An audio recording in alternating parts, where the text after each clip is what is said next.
In this CineGuru MAX tutorial, we're going to take a look at how to set up a camera and create a basic cinematic using two static cameras. So here's a simple level, just flat grass, and what we're going to do is go over to our level objects and click Add and go to our CineGuru MAX folder. And what we want to do is drop in a camera marker. So in the panel on the right, you can see we've got all the different parameters here. So you've got your position, your rotation, but the one we're interested in is the behavior tab. Let's just zoom in and get a better look at our camera marker. It's nice and bright and yellow, so you should be able to spot it anywhere within the scene. And it's running this script called CG Cinematic Camera. And this has a number of parameters that you can tweak to get the shot that you're after. So the first one, we call it film time, but really this is the duration of the shot. So what we're looking at now, it says 5, so that's a 5-second shot. What we really want is to change that to something else. So if you were to type in 3.5, that would give you a 3.5-second shot. Fade is a fade from black at the start of the shot. So for instance, if we were to type in 1, we'd get a 1-second fade in from black, or 1.5 would be 1.5 seconds. It's important to note that when you're using static cameras, the fade from black only happens at the start of the shot. It doesn't happen at the end. There are ways you can do that, but we'll cover that in a future tutorial.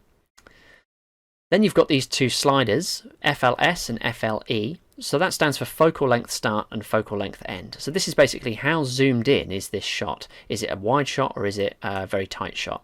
But unlike focal length on a real camera, where the smaller the number is, the wider the shot, these sliders function pretty much just like a normal FOV slider. So you're looking at it more in terms of degrees than focal length. So if I set it to 100, that's quite a wide shot. And I'll do that for the focal length for the end as well. So the focal length doesn't change during the course of these 3.5 seconds.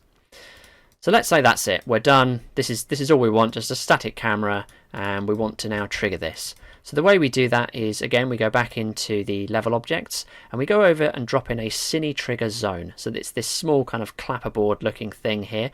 This unfortunately won't show up in your level objects panel because it's a zone rather than an entity. But what this basically does is when the player enters the zone, it will trigger whatever it's connected to. So if we go up to the Visual Logic connections, we can very quickly just draw a connection between the zone and the camera, and we've established that link. So as the player enters the zone, the camera will be triggered.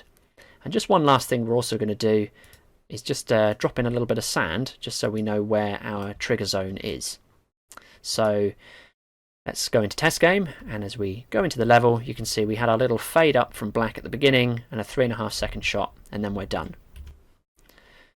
So if I go back a little bit closer to that camera marker again, camera markers are influenced by the position and rotation. So if you wanted to kind of pan the camera over, you can obviously use your rotation gizmo, or you can use the sliders like I'm doing now. You can kind of tilt the camera as well, have it pointing wherever you want it. I think it would be helpful at this point to drop in an object for us to actually look at, so we can build a very simple cinematic. So I'm going to pop in a barrel. Let's pick this blue one. Very important barrel. So we're just going to kind of line that up over there and just make sure that our camera's kind of looking at it. Obviously we could have left the shot as it was, but it would just be sort of looking at the top of the barrel, so we've just panned it down, or tilted it down ever so slightly. And so now when we enter the zone, you'll see that yeah, we're just looking at the barrel. There are other ways that you can make you can make cameras look at objects, but again, we'll cover those in another tutorial. So what we're going to do now is set up a simple 2-camera cinematic. So we've got our first camera, this wide shot of the barrel. We're now going to drop in a second camera, kind of about 120 degrees away, just over here. And let's just raise it up a little bit because it is sort of sat on the floor. There we go. And what we want to do with this is change a couple of the parameters to give it a slightly different feel. So again, back into our behavior tab. We'll keep the film time at 5 seconds, so it'll be a slightly longer shot. We won't add a fade to this one. It can just cut directly from camera 1 to camera 2.